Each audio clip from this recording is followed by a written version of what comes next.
Hey there, it's your host, Mara Glatzel, and you are listening to Even Here, Even Now, a podcast where we are devoted to sharing frank conversations and true stories about what it means to stay by your own side and meet your needs consistently, messily, and sustainably. Now, on to today's show.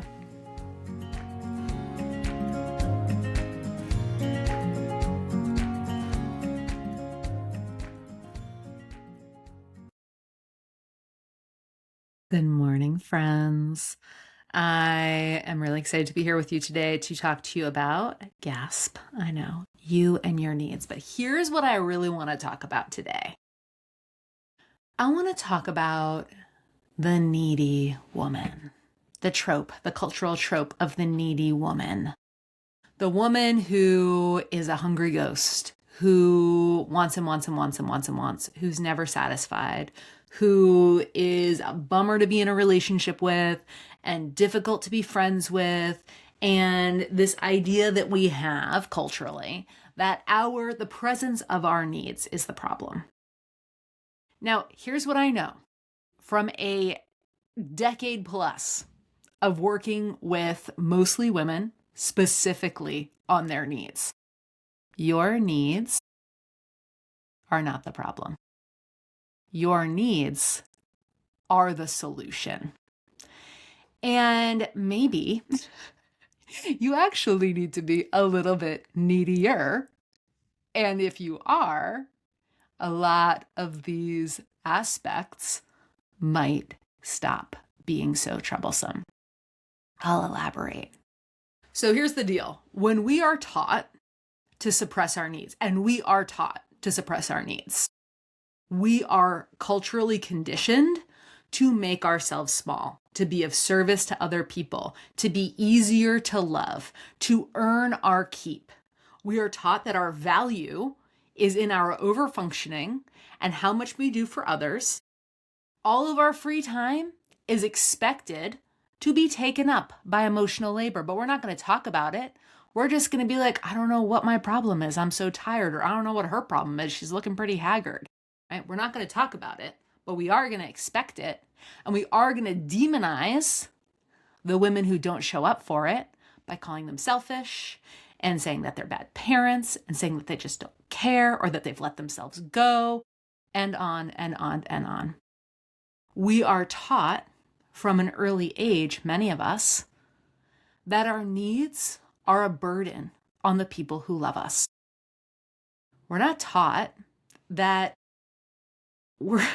things are nuanced, right? That maybe we were raised by someone who was super tapped out, who didn't have the emotional skills themselves to take care of themselves, much less take care of us, right? But all we learned was when I ask for what I need, my parent is stressed.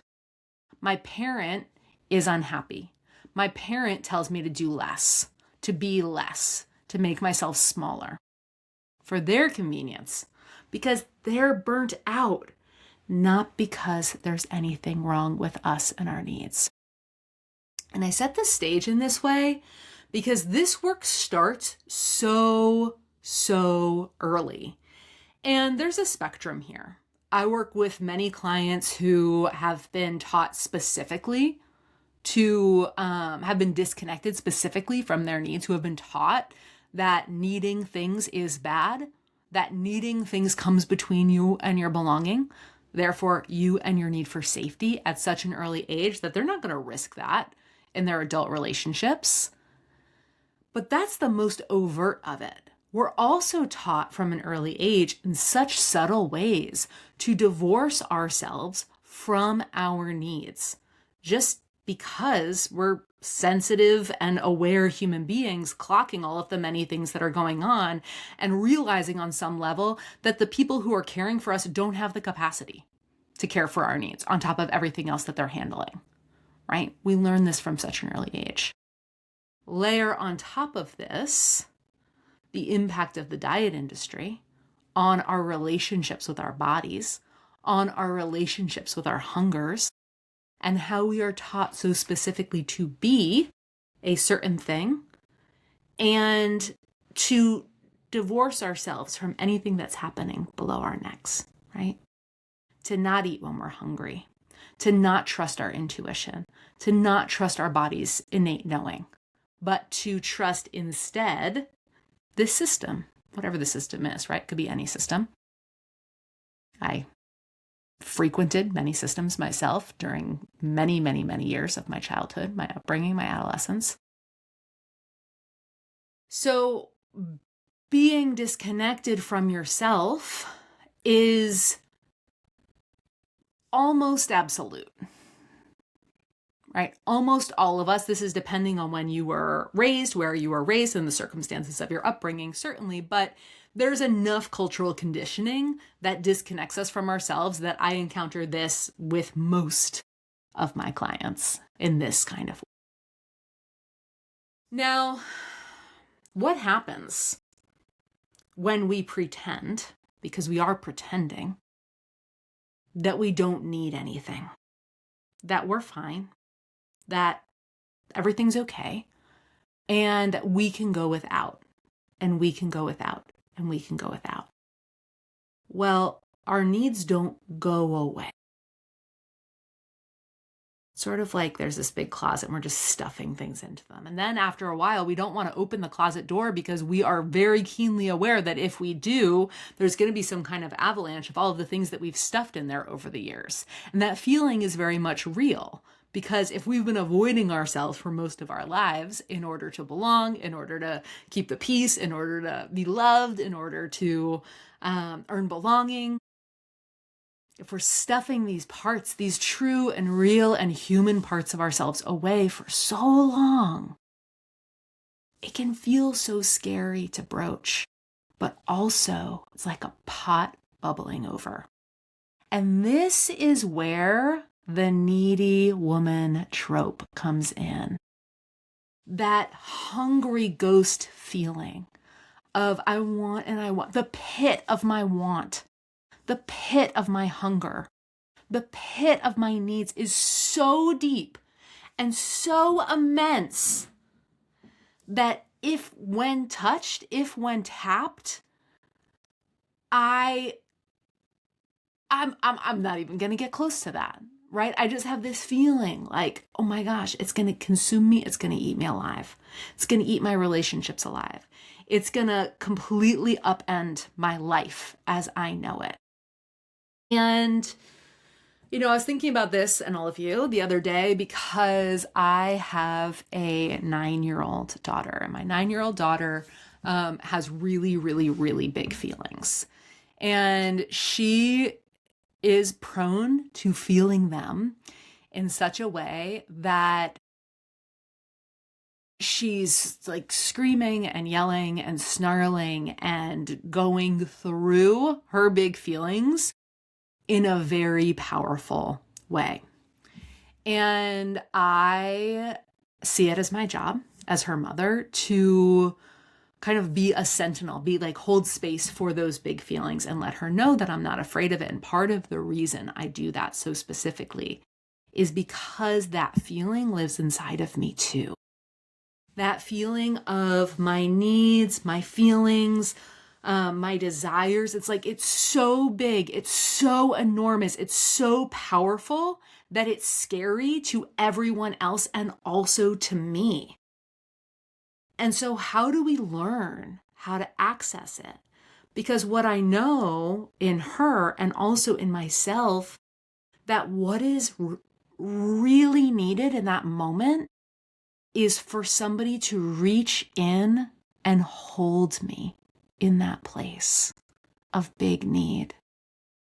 Because what's happening is I'm having these needs, I'm having these feelings, but I'm also having this secondary layer of shame and self-judgment that I'm making too much of it, that I'm causing a scene, that I'm endangering my relationship. And so not only am I having the primary experience, but I'm having this secondary experience that's telling me that I'm not safe. And these things start to swirl into this kind of tornado.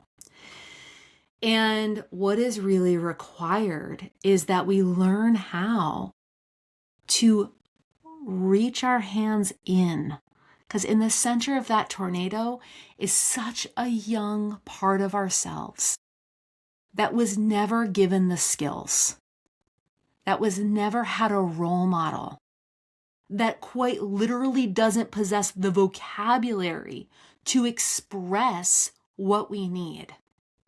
Ever met a little kid who's late to speech or just doesn't have a pretty full vocabulary yet? They're going to get frustrated. They're going to punch you in the face. They're going to get frustrated. They're going to throw rocks at another kid. They're going to get frustrated because of how limited their vocabulary is for the enormity of what they are trying to express.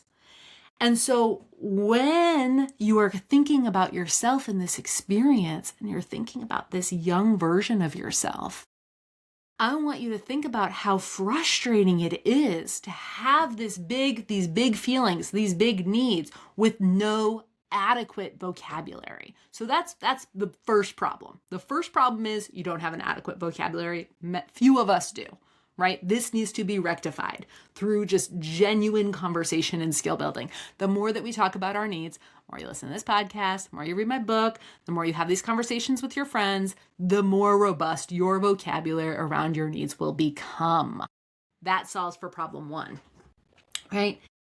Problem two is we don't have any role models, so we never learned how to express ourselves.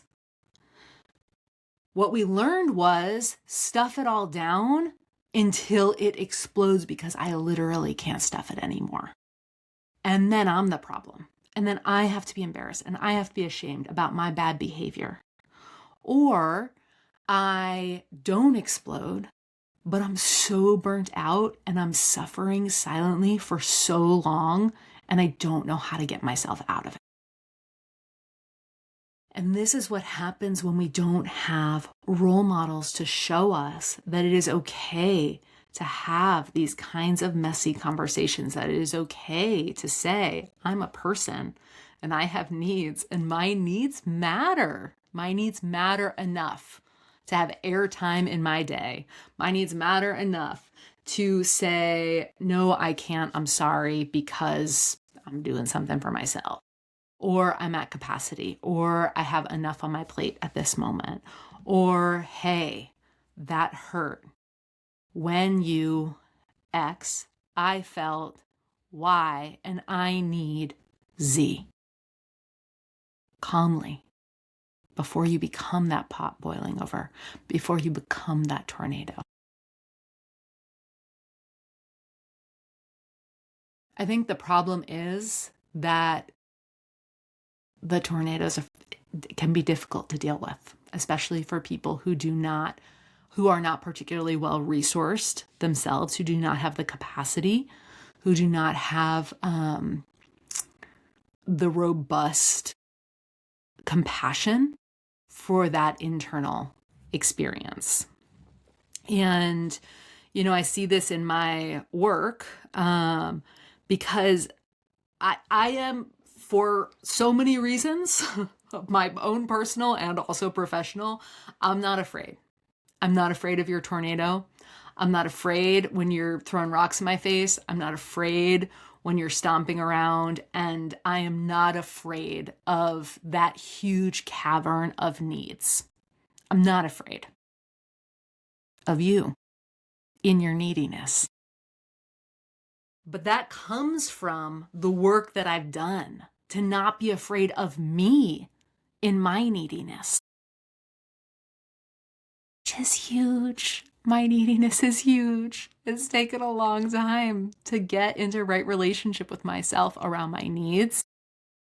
But I want to tell you, the safety and the security that I feel in my relationship with myself now, knowing that I'm not afraid. I'm not afraid of absolutely any part of myself. I'm not overwhelmed by that closet that I shoved all that shit into for so many years. I am not overwhelmed by my own tornado behavior. I am not afraid to reach both hands in and to hold the youngest part of myself that is showing up in that moment and remind that version of me that no matter what happens, no matter who says no, no matter who walks away, no matter what the consequences are of staying by my own side, I will have my own back no matter what. And for so many years, I was chasing security and I was chasing certainty and I was micromanaging everybody around me and I was controlling everything around me with, like white knuckling the situation, trying to make things be what I needed them to be externally so that I could be okay internally. And in having done this work to become my own secure base, what has changed is the absolute freedom that I feel to be myself in space and time in a real and authentic way. Because I know now, without a shadow of a doubt, that I'm going to have my own back no matter what. Like my partner of 17 years walks away for some reason, that would crush me, but I would be okay. Something bad happens, a breakup with a friend, the heartache, the huge disappointment of being a human, living a life. I know that I will be okay because I will have my own back. But that comes from the willingness to be with all of these parts of myself, to be with this needy part of myself. And guess what has happened, friends? Guess what has happened? My needs are right-sized. I'm no longer that voracious, hungry ghost who just wants more love, more validation, more care, more this, more reassurance, more that, right? I no longer feel like a pot boiling over. In Needy, I talk about a decade ago when my oldest daughter was born, that all of a sudden, not having the time or energy to take care of my needs, I felt like a pot boiling over. Just this feeling of I was happening in space and time in a way that my type A perfectionist, control freak self was unable to manage because of my level of exhaustion, because of all of the things that I was doing in those early stages of mothering, because of how my mental health decompensated over the course of the first year of my kid's life, a lot of maternal mental health issues. All of these things came together for me to really break me in so many ways of my ability to make myself fine, to be whatever was wanted or desired or needed in a space, because I was so tired, because I was so overwhelmed, because I was so internally disorganized. I was no longer able to cover up for myself. And it was really challenging because what was exposed was that tornado of need. What was exposed was much messier than I had ever allowed anyone to see me at any point in my life. But that mess was there, right? I acutely knew that it was there. I worried about it. I worried that if it were touched, if it were broached, everything would fall apart. Everyone would leave me. I would be abandoned. I would be left by myself. And it took the work of knowing and rebuilding a relationship with myself so that if that worst case scenario were come to pass and I were to be left with myself, that I would be left with something that's actually quite spectacular and multifaceted and interesting and smart and funny and cool to hang out with. I used to have a feeling about myself, which was like, I'm going to pick myself last in gym class. Like when you line up and you pick a team for dodgeball or whatever. I wanted to be anyone but me. I didn't want to meet my needs because I didn't want my needs to be what they were. I wanted them to be better needs, prettier needs, more acceptable needs, right? I didn't want to meet myself in my humanity because I didn't want my humanity to exist. I wanted to be hotter. I wanted to be thinner. I wanted to be more productive. I wanted to be more financially successful. I wanted to be approved of by every single person on the entire planet. And that is not an overstatement. That is what I wanted. Because I thought, again, little kid, right? This is little kid logic. The little kid in me thought, if I am able to do that, to be that, then I will be safe because I will belong, because my belonging will be indisputable, because I will have earned it, right? This feeling of no one in their right mind would abandon me. I'm so good. I'm so helpful. I'm so here. I'm so this. I'm so that. I've done all the things, right? I'm safe now. I'm secure now. But there were so many, again, little kid plan, partially baked. There were so many fallacies and so many illusions that of safety that were baked into this. And so when people come to me and say, you know, I'm the doors are open right now for my 12-week course program, incubator, tend. When people come to me and they say, like, I know I need it, I know I would benefit from it, but I have this feeling that something scary is going to happen if I do this work. I have this feeling that everything in my life is set up just so, and I don't want to rock it, not even a little bit. I have this feeling that the outcome, the other side of it, won't be worth the reorganization that it takes to get from here to there. And this is such a personal choice, but I can speak for myself. And, you know, over the course of the last decade, I've worked with thousands of people to this exact end. But I can speak for myself here, and I can say that what I wanted all that time was a life. To be like really breathing and living it. To feel like, oh my God, I'm going to cry. To feel like I was allowed to be myself. And that who I was inside wasn't bad.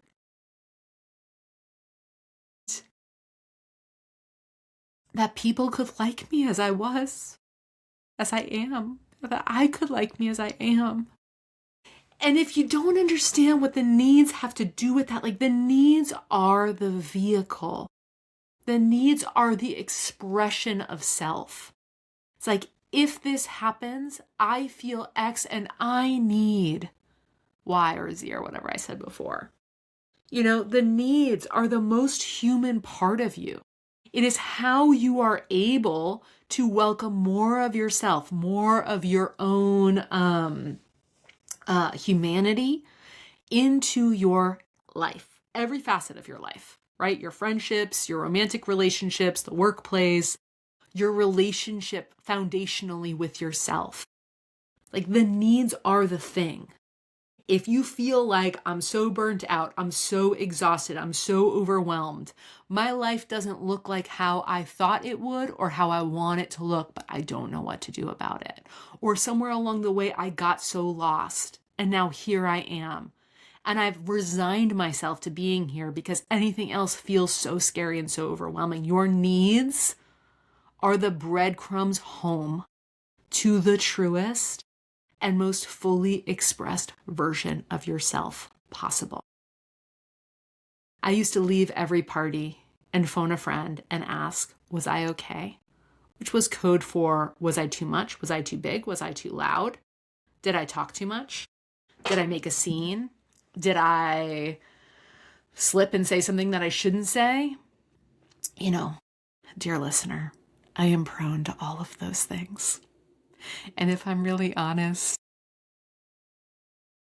it's gonna happen. If I am being myself, allowing myself to really be myself in space and time, guaranteed my foot's in my mouth at least 3 times. Guaranteed I'm talking too much. Guaranteed I'm taking up a lot of space. Guaranteed my personality is a big one. The way that my mind works is not linear. The way that I feel in space and time is not neurotypical, right? It's like I am going to be taking up a lot of space. There are people who are going to be turned off by me. There are people who are going to be offended by me. But knowing that I spent my whole life keeping myself so small to try and micromanage every single person's experience of me so that I could earn that love and that belonging, that I'm over functioning on so many fronts. I was having this thought the other day. This is such an oldest sister problem, but I was having this memory the other day where a couple of years ago, it's like I was brushing my teeth and then I was going to go make some breakfast, and I got a text message from somebody in my life who asked me a question that I did not know the answer to. And let me tell you how quickly my entire life was derailed by that question. I was so quick, like my thumb was straight to Google. I was so quick to become an expert on the thing that I didn't know anything about so that I could help this person, and had completely been derailed from my original plan, which was like, listen to NPR up first and make myself some scrambled eggs. Like how quickly it happened, right? How deep that groove of overfunctioning is. How innately I see myself as the person responsible for all of the things. And how immediately I abandon my own needs the minute a text or a phone call comes in.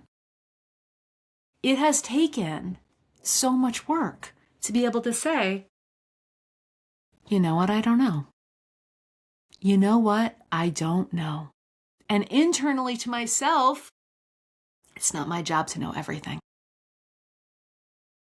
I don't know when I learned that it was my job to know everything. I don't know when I learned that my needs mattered much less than my job to know everything and everyone else's needs around me. I don't know when I learned that, but it is the grooves are so deep. When I am tending to this part of myself, I am tending to a part of me that is so young, that is so undeveloped, truly. And learning how to meet myself in those places and learning how to raise myself up from those places has been the thing that has given me the life that I have now, which I wouldn't trade for anything. So functionally inside of my programs, I'm teaching you the vocabulary. I'm modeling for you what it would look like if you had a big sister who was really fucking good at showing you what it looks like to show up for yourself, ask for what you need in public, be an ally and an advocate and a support system for myself out loud and on purpose. I'm going to do those things.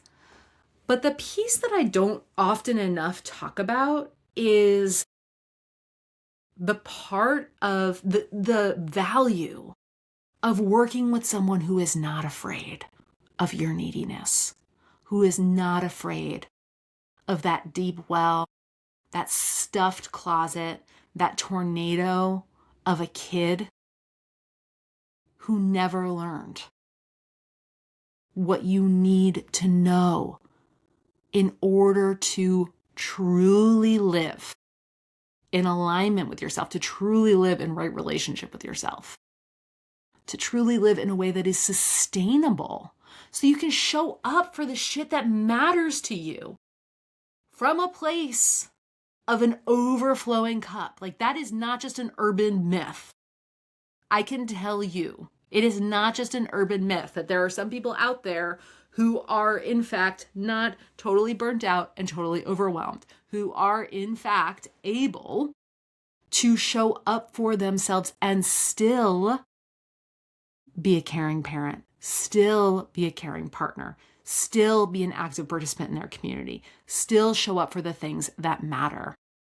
And so over the course of this last week, I've been, obviously recording some podcasts for all of you, but I've been talking to you too. I've been having people come into my inbox, and I've been thinking about what is the thing, right? What is the thing that really forever changes people?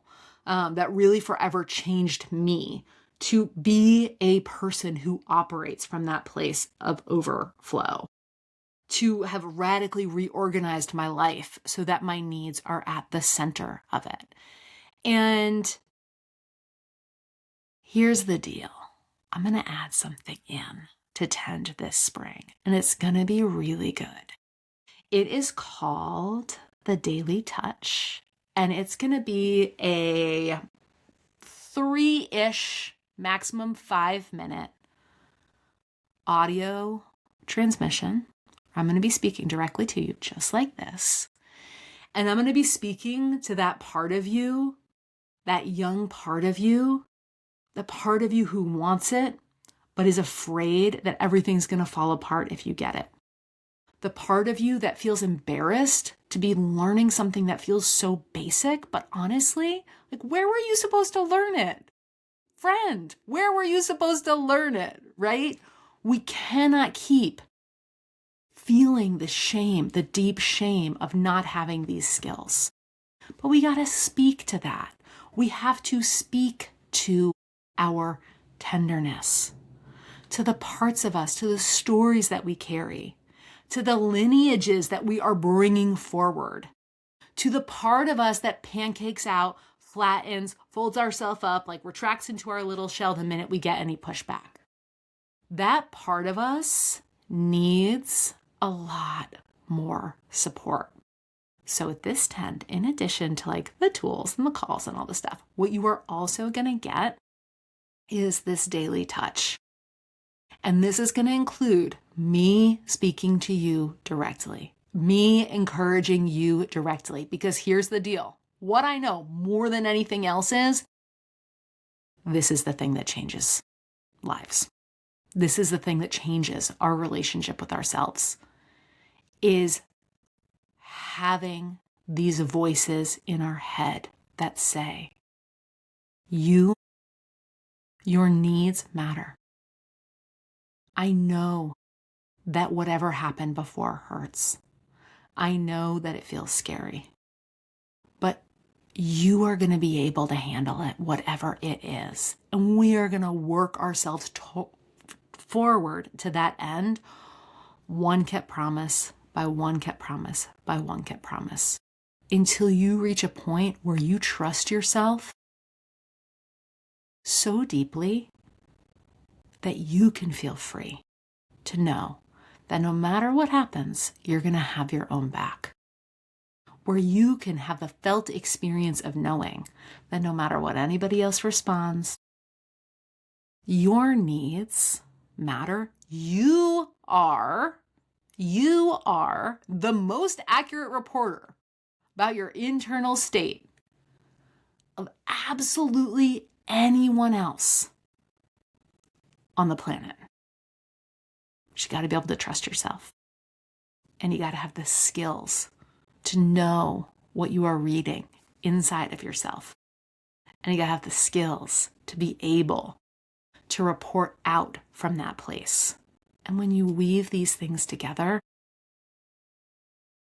this is a huge change for you, for all of us, and our capacity to be our full selves as human beings on the planet, which I'm a champion of.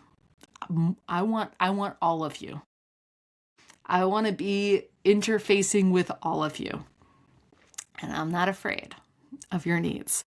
So here's what we are going to be about over the course of the next week here on this podcast. I am going to share one of these such daily touches every morning leading up to the closing of the doors for this round of 10. So the doors close on Friday, March 27th. And between now and then, I'm going to give you a little daily touch, right? You a little reminder, you a taste of what it is like to be supported in this way, of how transformational it is to simply, even if you don't do anything else, listen to these audios every morning, right? This is the piece. This is the piece. These are the hands reaching into the tornado to remind you that you matter, that your needs matter, that you are in fact so easy to love exactly as you are. There's nothing wrong with you. And it is not your fault if you aren't able to access and to communicate what lives and breathes inside of you. But if you want that full, big, rich life that you're aching for, if you want to find your way out of burnout, if you want to be relaxed, if you want to have your needs met and to benefit from how good it feels to be well fed, to be well nourished, to be well tended to and well cared for, we got to reach in and touch that place. We got to raise ourselves up. We have to reestablish, our littlest selves need to reestablish that secure attachment. And this daily touch will help tend you back into right relationship with your needs. So that sounds good. I'll see you tomorrow. I cannot wait. And I also want to put forward to you that I'm game for your questions. I'm game. Like if you're listening to this and you're saying, I always say, this is one of the best parts of working with me are the open-ended Q&As. I have these in every single one of my programs. And this is, I ask for the yeah buts. So there's always a part of you that is like, I'm in, I'm listening, I'm grooving. But there's a little part of me that's like, yeah, but I'm here for your yeah buts. I want to hear them. So if you're listening to this and you're thinking like, all right, I'm here, I'm listening, but, or how does this actually work? Or what about me? What about me? What about me? What about me? Because there's a facet of this work that is so private. We have this deeply held belief of like, yeah, but that's good for her, but what about me? Right? And this is why I love to do this work in community, because it really helps heal this part of ourselves. But if you're on the outside wondering about what it's like to be on the inside and you're having this yeah but of like, I am a special exception to the rule, Mara. I have big and for real reasons why none of this applies to me and why my needs don't matter and why the things in my life are more important than my needs. Please find your way into my inbox. I would love to talk to you about that. Please find your way to me. You can reach me at mara@maraglatzel.com. You can find me on Instagram at Mara Glatzel. You can reply in a comment on YouTube if you're watching this on YouTube. Like, come find me. Tell me your yeah buts. Let's talk about it. Because this is the place where we need to be tended to. This is the place where we need to be held. In those stories that tell us we can't have what we want and need because insert very important and special to us reason here. All right. See you tomorrow with the first daily touch. Bye.